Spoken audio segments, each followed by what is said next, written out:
Muito bem, a nossa equipe segue em São Paulo há mais de 20 dias acompanhando de perto as informações do estado de saúde de Maguito Vilela e também da vacinação da Covid-19. Então, eu vou voltar com a nossa repórter Eva Taut. Eva. Oi, Guilherme, eu volto aqui de São Paulo ao vivo, agora 6 horas e 28 minutos. E olha só, os brasileiros que estiverem dispostos a pagar pela vacina contra a Covid-19 na rede particular vão ter que esperar só um pouquinho, pelo menos até o ano de 2022. Essa é a expectativa da Associação Brasileira das Clínicas de Vacinas, que considera muito improvável ou até remota a possibilidade de haver vacinação disponível na rede privada no ano que vem. Isso se dá por questão normativa da Anvisa, que deve conceder apenas autorização de uso emergencial para os primeiros imunizantes disponíveis.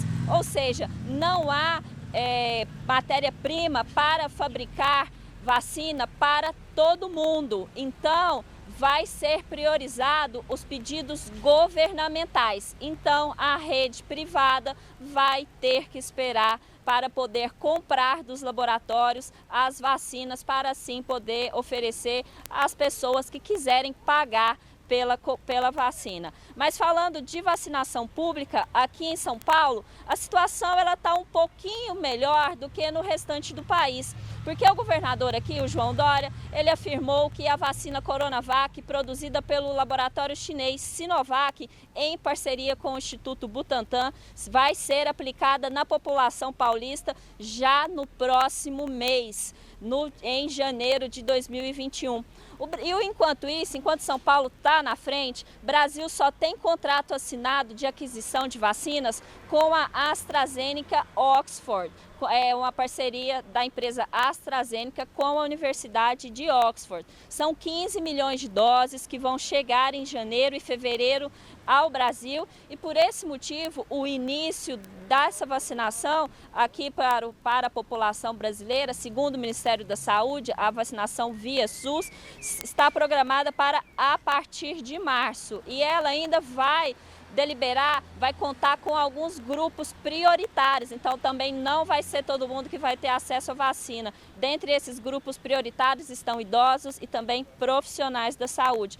Porém, tem outras 3 vacinas, Guilherme, que estão sendo testadas aqui no país. Elas ainda não têm contrato de compra e venda com o governo brasileiro. São elas, a Pfizer-BioNTech, que é uma parceria americana e alemã, a chinesa Coronavac, que é a que o governo paulista está comprando, e a belga Janssen. Apesar de terem testes já em andamento em vários estados aqui no nosso país, essas 3 empresas, elas não possuem ainda contrato de venda para o governo brasileiro. E falando mais especificamente da vacina da Pfizer, que é a americana em parceria com a empresa alemã, o processo que está causando algum desconforto é porque a vacina da Pfizer, ela deve ser refrigerada em menos 70 graus, o que atrapalharia muito a logística, né? O nosso país é um país tropical, exigiria uma infraestrutura muito grande, né? De freezers e tudo mais para armazenamento e também transporte de vacinas a menos 70 graus, quando as outras vacinas comuns, essas que já estão disponíveis na rede pública de saúde para serem vacinadas, por exemplo, uma simples caixinha de gelo que a gente vê bastante por aí, né, nos postinhos, resolve o problema, uma temperatura média ali de menos 2 a menos 8 graus.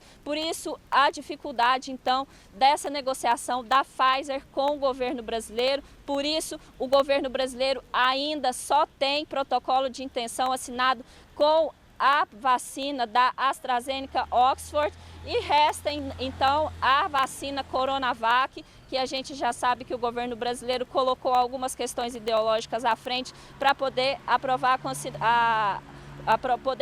a compra, e a belga Janssen, que também está em fases finais. Só para terminar aqui a minha participação, Guilherme, lembrando que todas essas vacinas, apesar apesar de terem testes em andamento aqui no nosso país, elas precisam dos relatórios finais serem aprovados pela Anvisa. Nenhuma vacina no nosso país, de qualquer lugar do mundo que seja, ela pode ser administrada na população brasileira sem a aprovação, sem a autorização da Anvisa. Eu volto com você aí no estúdio. Muito bem, Eva, e nós seguimos torcendo pela celeridade desse processo de testagem e aprovação pela Anvisa. Muito obrigado pelas informações, Eva.